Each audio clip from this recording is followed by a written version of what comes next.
Pangkal Pinang, Sidang Perdana Klarifikasi Perkara Kesehatan Nomor 295, PD-Sus, 2025, PGP, dengan terdakwa DR Ratna Setia Asih, resmi digelar pada Kamis 4 Desember tahun 2025 di Pengadilan Negeri Pangkal Pinang. Namun sebelum sidang dimulai, halaman pengadilan telah dipenuhi ratusan tenaga medis yang datang dari berbagai rumah sakit dan klinik Sabangka Belitung. Para dokter dan perawat itu menggelar aksi damai sebagai bentuk dukungan terhadap sejawat mereka. DR Ratna, yang kini menghadapi proses hukum atas dugaan kelalaian medis. Dalam aksi tersebut, terlihat spanduk besar bertuliskan, "Seruan menghentikan kriminalisasi dokter." Mereka berdiri rapi dengan pakaian dinas masing-masing, menunjukkan solidaritas lintas profesi. Sejumlah organisasi profesi nasional turut hadir secara langsung, antara lain, Ketua Umum PPIDA IDR, DR, Piprim Basarah, Yanwarso, SP, AK, serta Prof. Dr. Dr. Aryono Hendarto, SP, AK, MPA, Setumaha, Ketua BP2 AIDAI. Hadir pula jajaran pengurus ID wilayah Bangka Belitung dan ID cabang Pangkal Pinang. Di hadapan wartawan, Ketua Umum PPIDAI, DR, Piprim, menyampaikan sikap tegas organisasi terkait proses hukum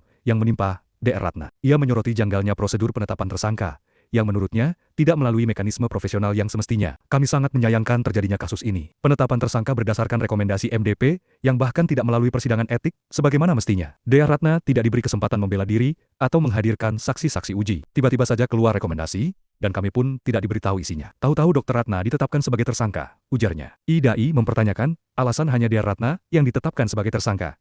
Padahal, banyak dokter lain dipanggil dalam proses sebelumnya. Menurut DR Piprim, kondisi ini bukan sekadar persoalan individual, tetapi berpotensi menjadi presiden berbahaya bagi pelayanan kesehatan di seluruh Indonesia. Dengan tegas ia mengingatkan, kasus seperti ini dapat memicu fenomena asterisk, defensive medicine, asterisk, yaitu ketika dokter memilih menghindari pasien gawat untuk melindungi diri dari risiko kriminalisasi. Ini sangat berbahaya, apalagi di daerah yang dokter anaknya terbatas. Kalau dokter takut menangani pasien gawat karena khawatir menjadi tersangka saat pasien meninggal, maka yang terancam adalah keselamatan masyarakat, tegasnya. Ia menegaskan bahwa ikhtiar pengobatan bukanlah kontrak kesembuhan. Yang menyembuhkan itu hanya Allah.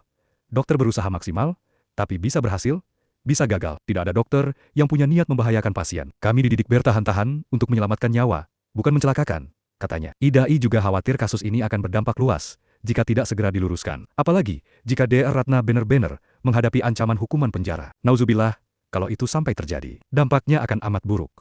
Dokter di mana-mana akan takut menangani kasus gawat. Ini ancaman serius bagi pelayanan kesehatan, tutup Piprim. Sementara itu, proses sidang klarifikasi tetap berjalan di PN Pangkal Pinang dengan pengawalan ketat. Aksi solidaritas tenaga medis berlangsung tertib hingga siang hari, menandai kuatnya dukungan komunitas kesehatan terhadap DR Ratna Setia Asih dalam menghadapi proses hukum yang mereka anggap penuh kejanggalan tersebut. Berikut penegasan Ketua Umum Ikatan Dokter Anak Indonesia 1 DAI, DR, Piprim Basarah Yanwarso, SPAK, saat menyampaikan pernyataan sikap mereka terkait proses hukum DR Ratna Setia Asih sebagai anggotanya. Rafli, reporter KBO Babel, melaporkan.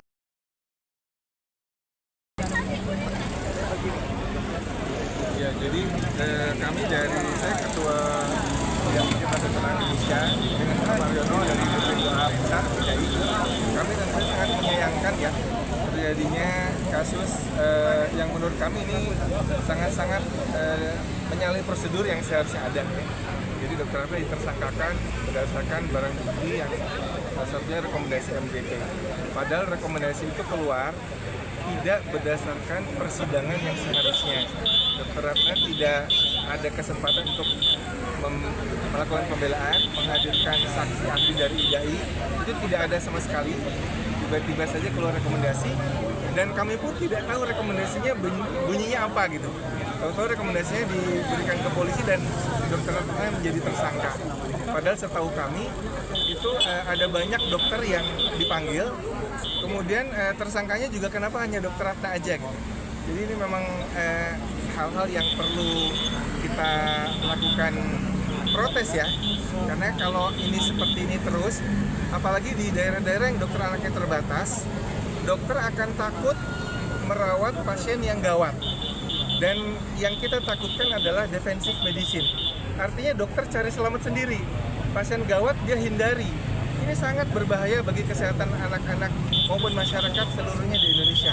Jadi kalau dokter sudah lebih mengutamakan keselamatan dirinya sendiri, dia tidak peduli pasien yang gawat, karena dia takut kalau dia rawat pasien gawat, meninggal, kemudian jadi dokter Ratna.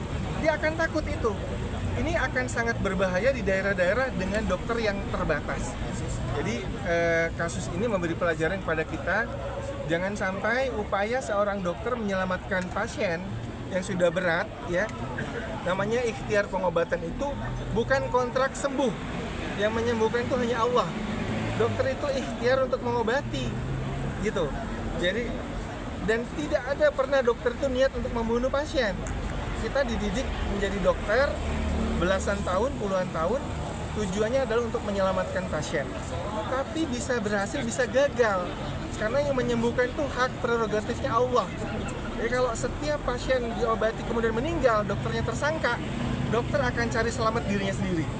Inilah yang disebut dengan defensive medicine yang kita sangat khawatirkan dampak ikutan dari tersangkanya Dr. Ratna ini, apalagi kalau nanti beliau masuk penjara, naudzubillah ya. Ini yang kita khawatirkan terjadi defensive medicine di mana-mana. Dokter tidak lagi mau menangani pasien-pasien gawat di rumah sakit karena takut jadi tersangka pada saat pasiennya meninggal.